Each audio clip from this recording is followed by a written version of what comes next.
اللہ الرحمن الرحیم اللہم صلی علی سیدنا و نبینا و شفیعنا مولانا محمد مصطفیٰ صلی اللہ علیہ وآلہ وصحبہ وبارک وسلم۔ سحری اور افطار جو ہے اللہ رب العزت نے ہمیں عطا فرمایا ہے، اور سحری کھانے والوں کے لیے اور سحری کا جو انتظام جو کرتے ہیں، جو کھاتے ہیں، تو اس میں برکت رکھی گئی ہے، اور اس کے اندر بھی اجر رکھا گیا ہے اور ثواب بھی رکھا گیا ہے۔ اور اس میں بخاری، مسلم، ترمذی اور سنن نسائی میں بھی ہے، ابن ماجہ میں بھی ہے۔ رسول پاک علیہ الصلوۃ والسلام فرماتے ہیں سحری کھایا کرو، اس کے اندر برکت ہی برکت ہے۔ تو لہٰذا سحری کھانے میں برکت ہے اور برکت رکھا گیا ہے، اور برکت کو نہیں چھوڑنا چاہیے۔ اور دوسری حدیث پاک میں ہے کہ مسلم، ابو داؤد، ترمذی اور نسائی میں ہے، رسول پاک علیہ السلام فرمائے کہ ہمارے اور اہل کتاب میں جو فرق ہے وہ ہے سحری کا لقمہ، کیونکہ اہل کتاب کھاتے نہیں، اور اہل مومن مسلمان جو ہے وہ سحری کرتے ہیں۔ تو سحری کرتے ہیں اور برکت حاصل کرتے ہیں، اور اہل کتاب ہے وہ سحری کا اہتمام نہیں کرتے ہیں، سحری نہیں کھاتے ہیں۔ تو اہل کتاب یعنی کہ عیسائی اور یہودی ہے،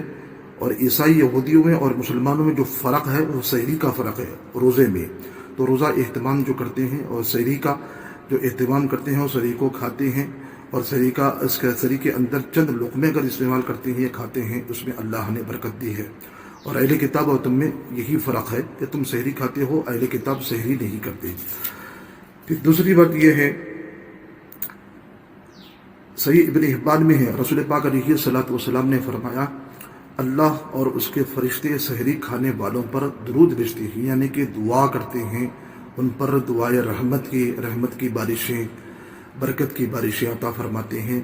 برکت اور رحمتیں ان کو عطا کرتے ہیں۔ رسول پاک علیہ السلام نے فرمایا ہے کہ سحری کھانے سے دن کے اور روزے میں استعانت یعنی کہ مدد ملتی ہے۔ تو سحری کھانے سے کیا ہے، دن میں جو ہمیں دیگر اور بھی کام کاج کرنے ہوتے ہیں، تو اس لیے کہ سحری کھایا کرو تاکہ دن میں ہمیں مدد بھی ملتی ہے، اس سے طاقت بھی ملتی ہے۔ اور دن کے کسی حصے میں خیلولہ یعنی کہ آرام کرو، اور رات کے قیام کرنے میں آسانی ہوگی۔ تو لہذا قیام کرنے کے لیے ہم کو سونا ضروری ہے، 1 گھنٹہ ہو یا آدھا گھنٹہ ہو یا 2 گھنٹے ہو، تو سونا بھی عبادت ہے روزے کی حالت میں۔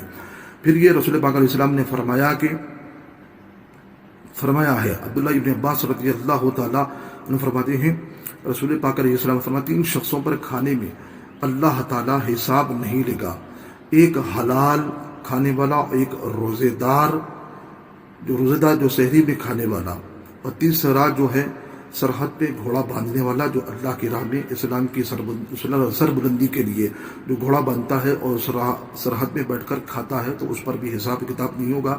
کھانے کا حساب نہیں ہوگا۔ اور سحری میں کھانے والوں کے لیے حساب کتاب نہیں ہوگا، جو حلال کی کمائی اور روزی کھاتا ہے اس کے لیے حساب و کتاب نہیں ہوگا۔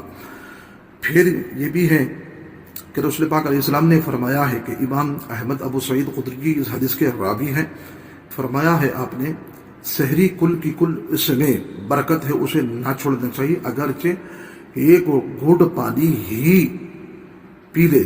تو ایک گھونٹ اگر پانی بھی پی لے تو برکت تمہیں حاصل ہوگی۔ اگر نہ کھا سکے کم سے کم ایک گھونٹ پانی کا ہی پی لے، تاکہ وہ برکت بھی حاصل ہو جائے اور نبی کی سنت بھی ادا ہو جائے۔ اور یہی کہ سحری کھانے والوں پر اللہ اس کے فرشتے درود یعنی کہ دعا کرتے ہیں، رحمت کی دعا بھی بھیجتے ہیں۔ اللہ اکبر۔ تو پھر رسول پاک علیہ الصلوۃ والسلام نے یہی تو فرمایا ہے کہ پیغام دیا ہے کہ سحری کا انتظام کرو، اور سحری کے اندر کھایا کرو، اور سحری کے اندر برکت ہی برکت ہے، چند لقمے کیوں نہ ہو، چند 1 گھونٹ پانی کیوں نہ ہو، سحری کا انتظام کرنا چاہیے اور کھانا چاہیے اور پینا چاہیے، اس کے اندر برکت رکھا گیا ہے۔ دیگر اور عیسائی یہودی بھی روزہ رکھتے ہیں، لیکن ان میں سحری نہیں ہے، بلکہ تم مومنوں کے اندر سحری کو رکھا گیا ہے تاکہ تم کو دن میں مدد مل سکے، اور دن میں قیلولہ یعنی کہ آرام کرو، رات کے قیام میں، تراویح میں ہو، نفل عبادت میں ہو، تاکہ تم کو مدد مل سکے۔ اس لیے کہ سحری کا انتظام بھی کرے اور دن کے کسی حصے میں بھی آرام کرنے کی کوشش کرے۔ اللہ ہم سب کو سحری اور